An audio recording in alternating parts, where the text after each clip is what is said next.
Mga kaalyado ni BBM, binabanatan na siya. Eto, pag-usapan natin.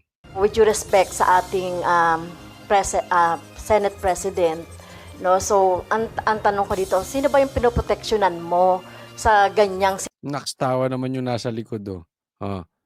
With all due respect, tapos etong tanong. Alam mo, Castro, tabihin ko sana Claire, magkamag-anak ba talaga kayo ni Claire? Medyo hawig kayo medyo hawig. Kung kinulayan mo lang yung buhok mo, hawig kayo ni Claire. Tingnan nyo. Observe nyo itong mama na ito, ha. Tawa-tawa pa. Yung nasa gilid niya, yung nasa kaliwa ni Castro. With all due respect. president, no? So, ang tanong ko dito, sino ba yung pinoproteksyonan mo sa ganyang sinasabi mo? Taong bayan ba? Tawa-tawa pa, nakakaloko. O si Sara Duterte? Nako. Ayan, ha.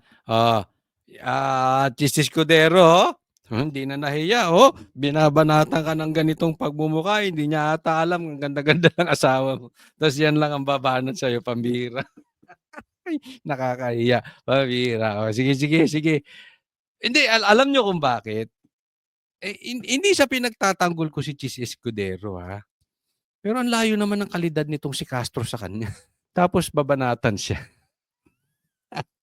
Alam mo yung parang isang tao, hinamon si Michael Jordan ng one-on-one, binabanatan pa siya, mas magaling siya. Anyway, parang walang K. Yun lang dating sa akin, Castro. Wala kang K. So, yung Castro mo ay hindi KC. Anyway, ang tanong niya, sino ba pinoprotektahan mo? Yung taong bayan o si Sara Duterte? Ako sasagot. Sa tingin ko, ang pinoprotektahan ni Cheese, sarili niya. Remember this, tumatakbo itong Senate President. Tatlo sila tumatakbo, nagpaparamdam maging Senate President. Si Cheese, si Tito Soto, at yung pangatlo magugulat kayo. Sino bang nagbanggit nito? Basta isang senador ang nagbanggit nito. Ano kasi na? Si Amy Marcos. Kapal ng mukha, no? Ang kapal ng mukha ni Amy. Pang-12 na nga lang siya, kung hindi pa siya dumikit sa Duterte, hindi siya mananalo. Tapos ngayon, gusto pa maging president, sinong gagamitin niya? Duterte pa rin. Bakit? Duterte Black eh. Sino ba ang naghahari ngayon sa Senado? Sino ba ang may numero ngayon sa Senado? Duterte Black. Chances are, kung saan papanig ang Duterte Black, yun ang magiging Senate President. Ginamit mo na ang Duterte, ginamit na ni Bongbong Marcos ang Duterte, hindi kayo mananalo parehas kung hindi kay BP Sara, hindi kayo mananalo parehas kung hindi kay Tatay Digong. Tapos ngayon, pati pagiging Senate President mo, Duterte na naman ang gagamitin mo. Mahiya ka naman, Amy, sa mga pinaggagawa mo. Mabalik tayo kay Cheese. Sino pinagtatanggol ni Cheese? Sino pinoprotektahan niya? Sarili niya. Lahat yang mga yan, may agenda. Kunwari gusto, huwag na itigil ang impeachment, yung iba gusto Hindi po. Positioning yan for Senate President. Huwag kayong papabola sa mga yan. May agenda yung mga yan. Okay? So, nasagot. Di ba? Pero sa akin, siguro naman, kung si Amy lang din, I think it would be better kung si Cheese o si Tito Soto na lang. At least lantad. Ako ay, ayoko yung naglalaro sa gitna. At least lantad. O si Sara Duterte? Kinundena ng mga nagrereklamo at endorser ng impeachment complaint ang patuloy na pagkakaantala ng impeachment trial ni Vice President Sara Duterte. Naniniwala ang Makabayan Bloc lawmakers. Ito sinabi ko kanina sa SMNI, sa programa namin ng Banateros dyan. Mag-iingat tayo doon sa mga taong wala ng point of return. Kasi yan ang tumutodo. Dahil nararamdaman natin nagkaka-shifting in power.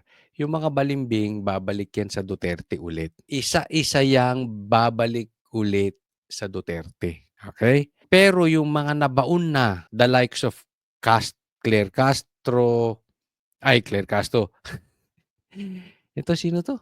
Itong sabi ng korte na child abuser. Convicted siya. Ano ba to?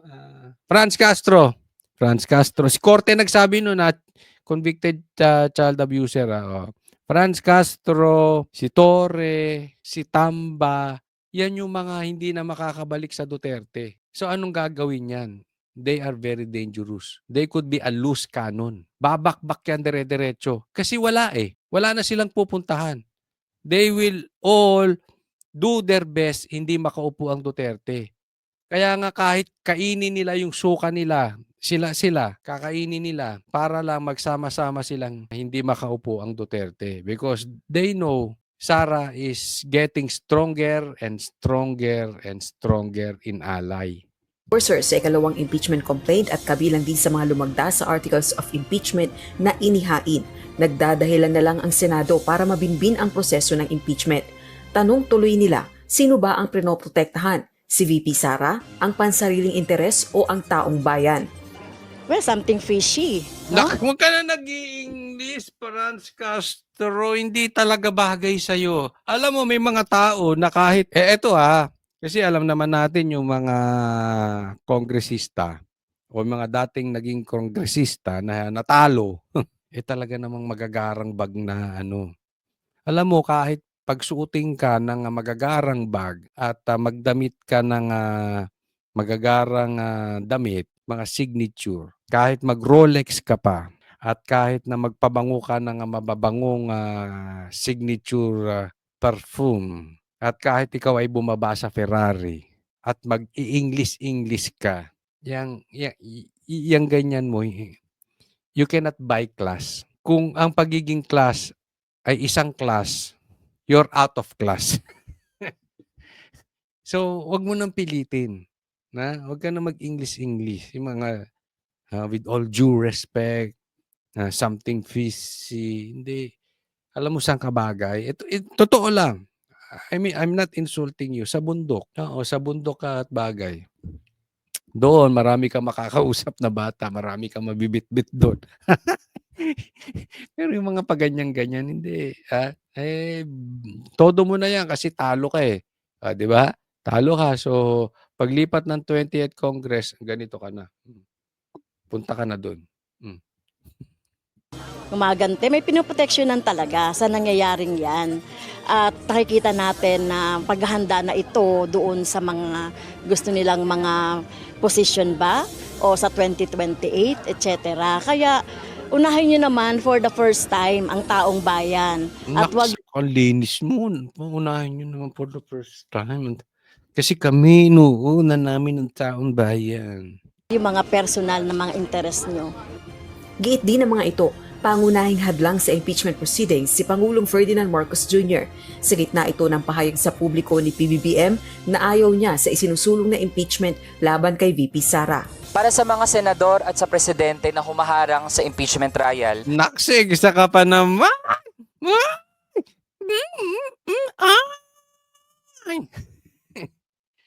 Binabanata mo si BBM na umaharang sa... yung mga kaalyado mo, BBM. Di ba nagkampi-kampi na kayo nitong mga to? Tapos binabanatan ka na ngayon? Charot. Hindi nyo kami maloloko. Wag po ba nateros? Hindi kami gullible. Hindi kami mabilis na. Si Aiming dilusot eh. Alam mo, TikTok King, pautot nila yan para hindi halata. Na binabanata nila, hindi nila nagugustuhan yung ng presidente. Hello? Niloloko niyo ang taong bayan? Hindi naman naniniwala ang taong bayan na ayaw ni presidente ng impeachment. At alam naman, this is public knowledge. Magkakasama na kayo. Nagkainan na kayo ng suka. Yung sinuka ninyo, kinakain nyo na. Naman, huwag tayo magloko.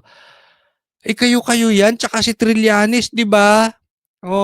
Kasi sino nagpapasok ng ICC?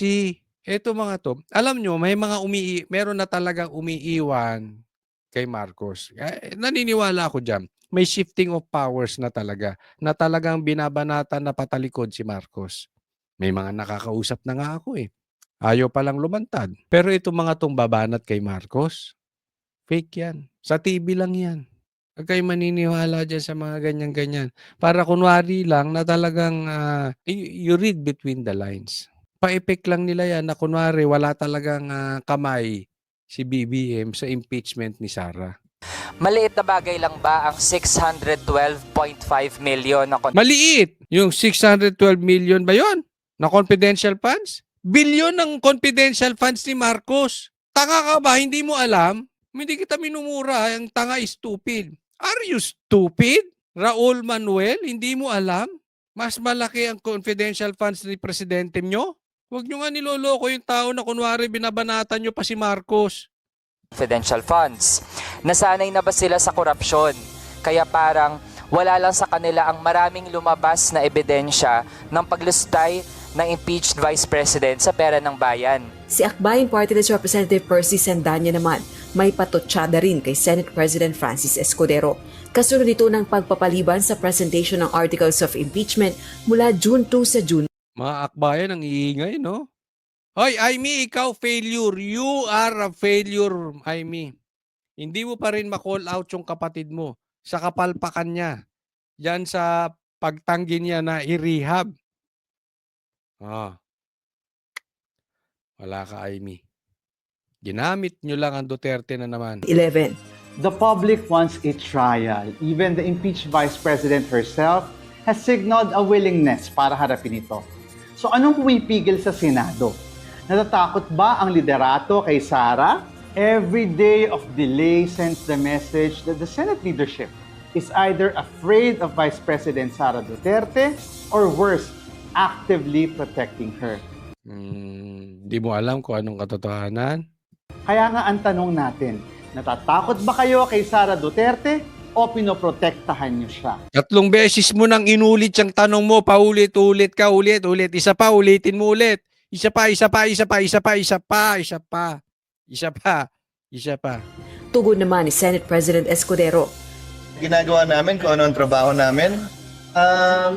Yung mga ganyang uri ng komentaryo at pain, at yung mga ganyang uri ng komentaryo, klaro nang gagaling sa kampo na tutol kay VP Sara at pabor sa impeachment.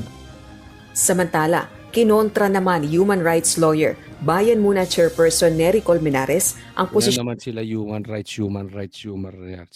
ni Senator Francis Tolentino na hindi maaaring tumawid sa 20th Congress ang impeachment trial ni VP Duterte. They're not passing a law here. They're actually holding in trial the unimpeachment official. That's the Tatango-tango pa yung nasa kaliwa niyan. Tama raw. Tango. Ship. first. Kaya hindi mo pwedeng gamitin yung rules ng legislative process nyo doon sa impeachment.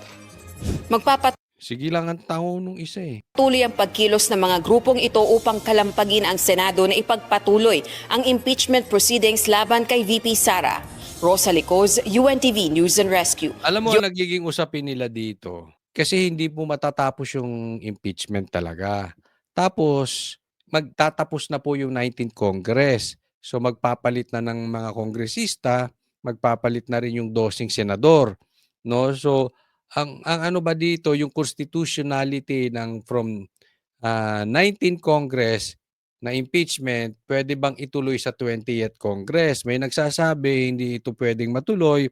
May nagsasabi pwede itong matuloy. No? Anong stand mo diyan, Coach Oli? Parehas ako na stand ni VP Sara. Anong stand ni VP Sara? I want bloodbath. Doon ako. Naniniwala ako hindi matatalo si VP Sara sa impeachment na yan. Hindi siya makukonvict.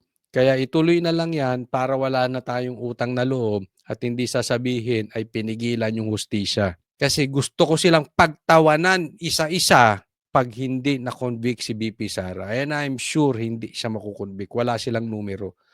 Wala silang masisi ngayon. Pinilit nyo yan. Sino magmumukhang tanga?